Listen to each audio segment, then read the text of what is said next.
وجعلنا الليل والنهار آيتين فمحونا آية الليل وجعلنا آية النهار مبصرة لتبتغوا فضلا من ربكم ولتعلموا عدد السنين والحساب وكل شيء فصلناه تفصيلا وكل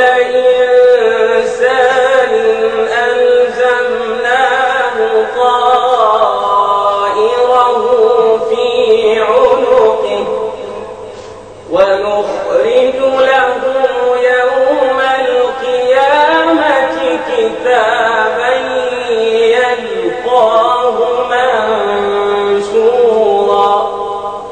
اقرأ كتابك كفى بنفسك اليوم عليك حسيبا من اهتدى فإنما يهتدي لنفسه ومن ضل فإنما يضل عليها ولا تزر وازرة وزر أخرى وما كنا معذبين حتى نبعث رسولا وإذا أردنا أن نهلك قرية أمرنا متر فيها ففسقوا فيها فحق عليها القول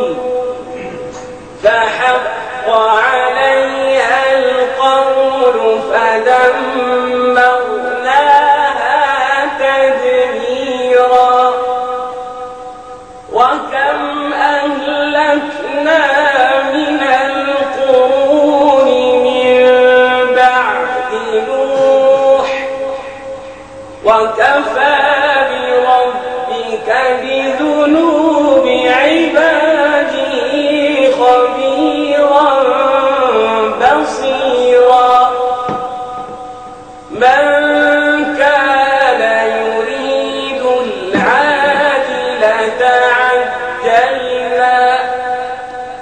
عجلنا له فيها ما نشاء لمن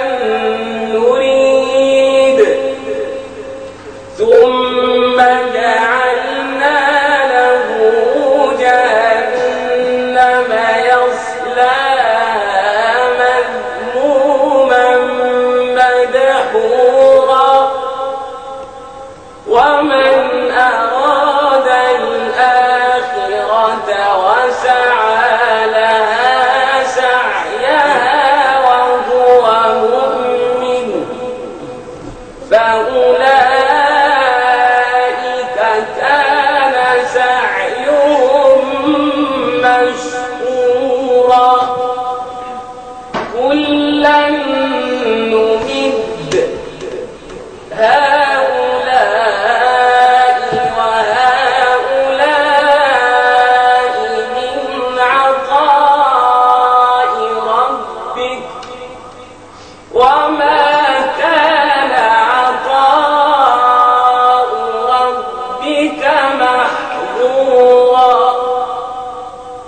انظر كيف فضلنا بعضهم على بعض وللآخرة أكبر درجات وأكبر تفضيلا